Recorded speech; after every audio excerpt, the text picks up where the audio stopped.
Olá, alunos, muito bom dia. Vamos dar continuidade aos nossos estudos, né, aos nossos conteúdos. Hoje falaremos sobre reino plantae, né? Reino plantae, que são o reino das plantas, né?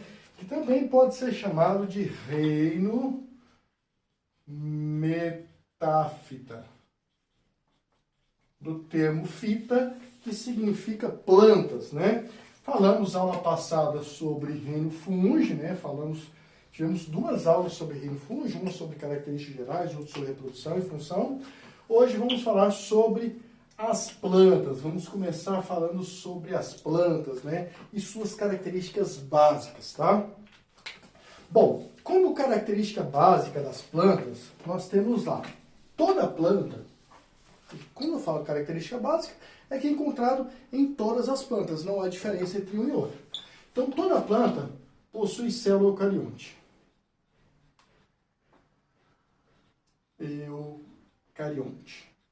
Olha, quando eu falo que a célula é eucarionte, significa dizer que ela irá apresentar núcleo. Tá? Dentro da célula possui núcleo. Não possui núcleo, então tem núcleo. Tá? Toda planta tem célula eucarionte, então toda planta tem célula com núcleo. Toda planta é multicelular.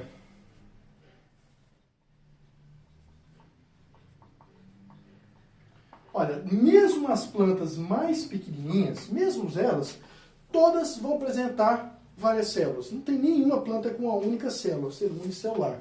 Antigamente tinha as algas que eram unicelulares, que eram ocupadas dentro do reino das plantas, mas elas foram retiradas do reino das plantas, né? Então, dentro do reino plantar só ficou indivíduo multicelular, tá?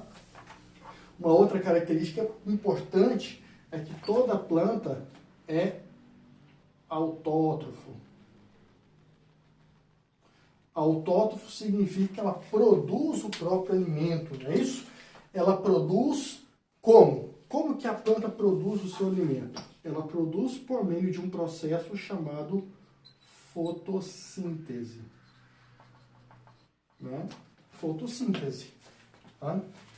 Que é um processo no qual a planta capta água, sais minerais, CO2, luz, e juntamente com um pigmento chamado clorofila, ela sintetiza carboidrato e produz como rejeito o oxigênio que é liberado no meio. Né?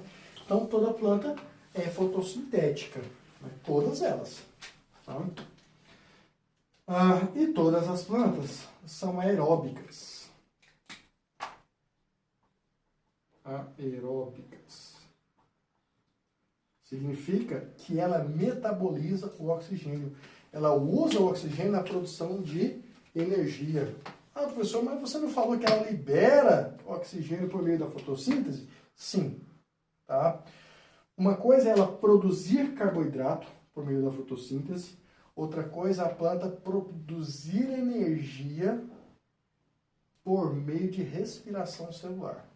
Tá? Nessa via metabólica da fotossíntese, a planta produz oxigênio? Sim. Nessa via metabólica da respiração celular, ela consome oxigênio. Então a planta produz e consome ao mesmo tempo. Tá? Só que ela produz uma quantidade maior do que ela consome. E aí o que sobra do consumo dela é liberado no meio para nós, né? Então as plantas são eucariontes, multicelulares, autótrofos e heterótrofos. As plantas podem ter reprodução, tá? Reprodução sexuada.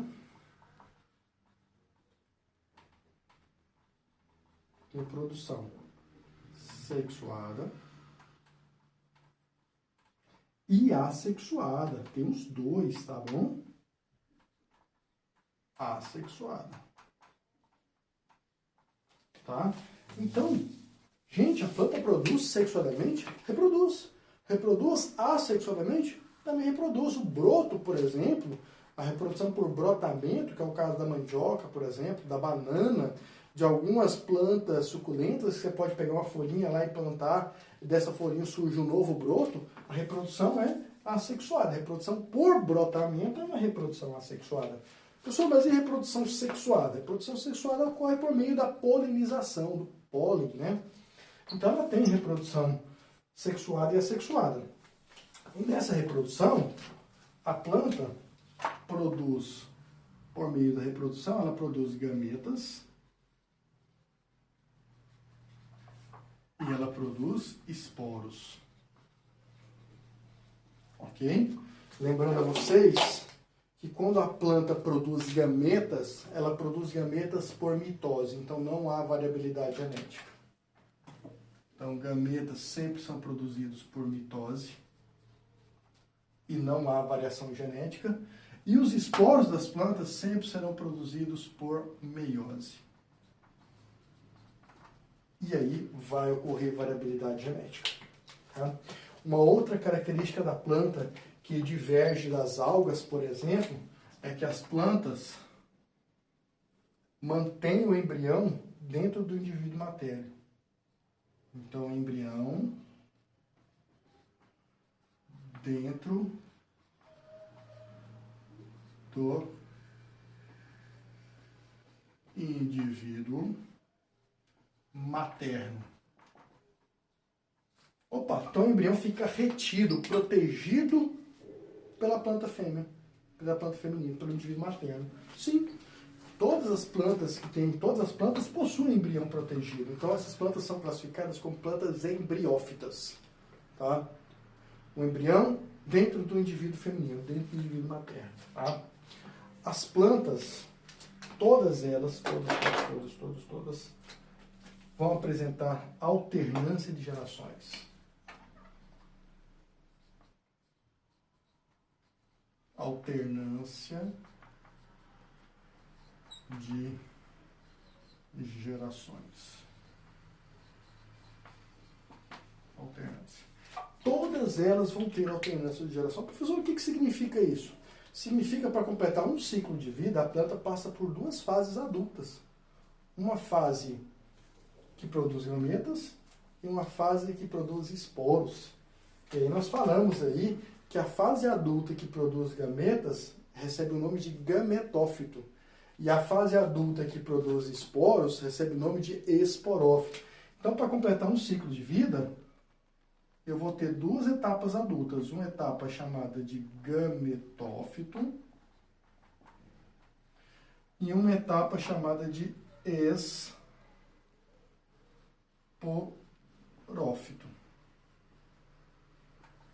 Olha só, o gametófito produz o quê? Vamos colocar de lá, né, melhor? Colocar no ciclo horário. O gametófito produz o quê? Produz gametas.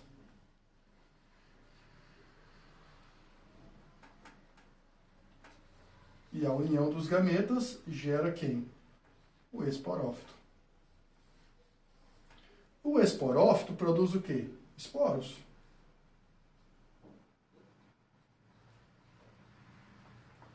E os esporos, quando germinam, produzem o quê? O gametófito. Então, nós temos um ciclo de vida. Tá? E nesse ciclo de vida, eu tenho uma fase adulta gametofítica e uma fase adulta esporofítica. A fase adulta gametofítica produz gametas, por meio de qual? Processo de divisão celular, mitose. E a fase adulta esporofítica produz esporos, por meio de qual? Divisão celular, meiose. Então vamos lá. Gameta, tá? Os gametas são haploides. Os gametófitos são haploides. E os esporófitos são diploides. Ah, por que o esporófito é diploide? Porque eu tenho o gameta feminino com o gameta masculino. Gameta masculino N, gameta feminino N, N mais N, 2 N's. Opa, aqui produz esporos por meiose. Sabemos que na meiose há uma redução da carga genética de diploide para haploide. N. Por isso que esse cara aqui dá origem a esse. Por isso que esse é haploide. Tá? Por quê? Porque veio desse. Então nós temos aí uma fase gametofítica haploide. Lembra disso aí, né? Diploide, haploide, N, 2N, isso é conteúdo lá no primeiro ano. Então você tem que saber disso aí, né? Nós temos indivíduos haploides representado pela sigla N. Indivíduos diploides, representado pela sigla 2Ns. Lembrando a vocês que o indivíduo haploide tem metade da carga genética do indivíduo diploide. Então, se o indivíduo haploide tem 10 cromossomos, obviamente o indivíduo 2N, que é 2 vezes o N, é igual a 20. Então, o indivíduo haploide tem sempre metade da carga genética do indivíduo diploide. Então, é sabido que nas plantas, todas elas, não, sem diferenciação nenhuma delas, eu tenho um gametófito haploide e um esporófito diploide. O esporófito sempre vai produzir esporos por meiose e o gametófito sempre vai produzir gametas por mitose. Ok, queridos? Dúvida nisso? Tranquilo, né? Então, isso é a parte geral ainda, né? Vamos falar um pouquinho sobre a classificação dessas plantas, né? Vou apagar aqui. Nós temos aí 4 grandes grupos de plantas, né? Eu vou apagar tudo, tá, gente? 4 grandes grupos de plantas, né? Quem são esses 4 grandes grupos? Nós temos lá briófitas, pteridófitas,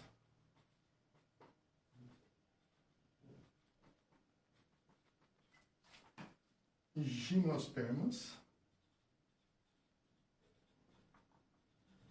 não vai dar, e angiospermas.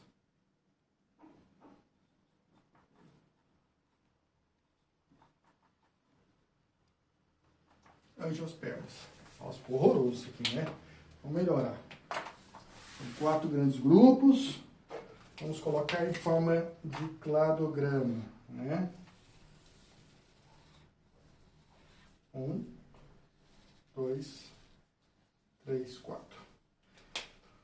Vou colocar por letras A, B, C e aqui D. E vamos colocar aqui, né? A, briófitas.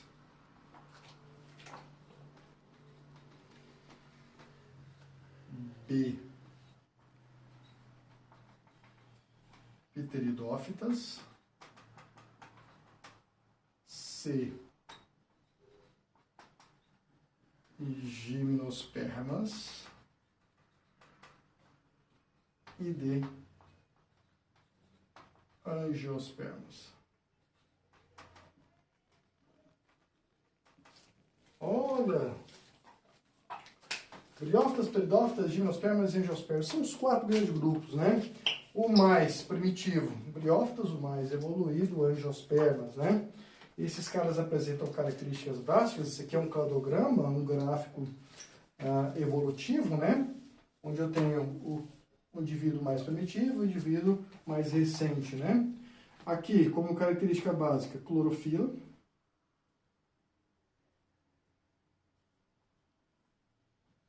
Se aqui surge a clorofila, todos vão ter clorofila. Além da clorofila, embrião retido.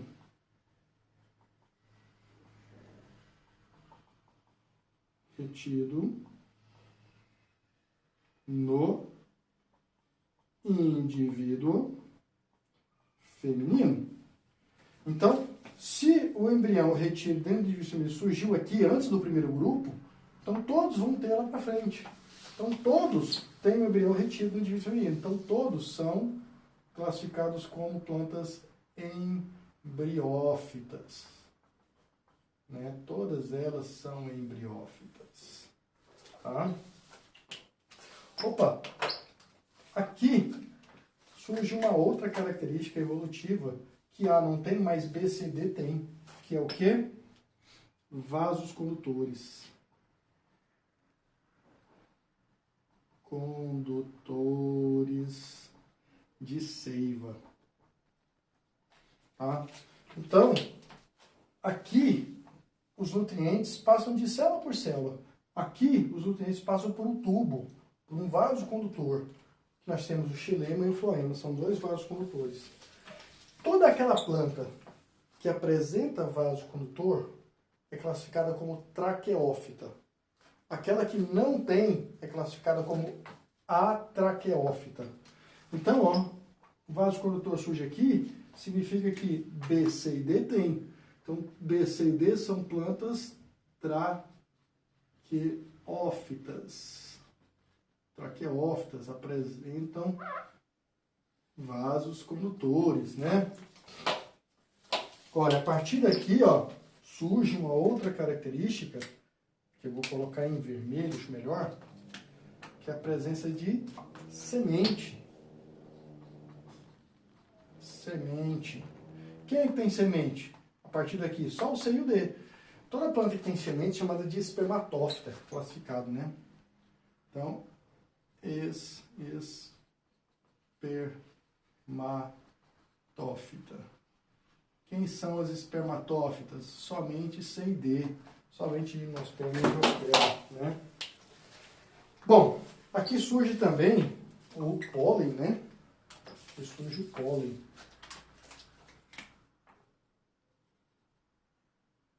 Surge o pólen. Né? Então, esse aqui tem pólen, essas outras não tem pólen, né? Aqui, eu vou colocar em azul, surge flor e fruto. Planta que tem flor, florinha, planta que tem fruto, frutífera, né?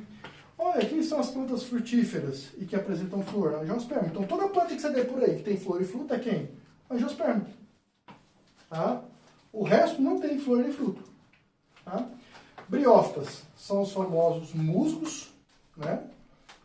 Nós temos os musgos e as hepáticas, e os antóceros são os briófitas, né? São plantas bem pequenininhas, né? Que é muito comum também em muro, em solo úmido, em casca de caule de árvores, né? Pteridófitas são as samambaias, né? Os licopódiums, as selaginelas. As gimnospermas são os pinheiros, né? O pinheiro do Paraná, as sequoias, as cicas. E as angiospermas são todas as plantas que apresentam flor e fruto, né? Então você pode pegar aí goiabeira, bananeira, laranjeira, limoeiro, açaizeira. Então essas plantas são angiospermas. Tudo que tiver flor e fruto é angiosperma. Ok, meninos? Falamos um pouquinho da característica geral de cada grupo, característica geral de todo o reino das plantas, né? E nas próximas aulas falaremos de características específicas de cada grupo, ok? Até a nossa próxima aula e bons estudos para vocês.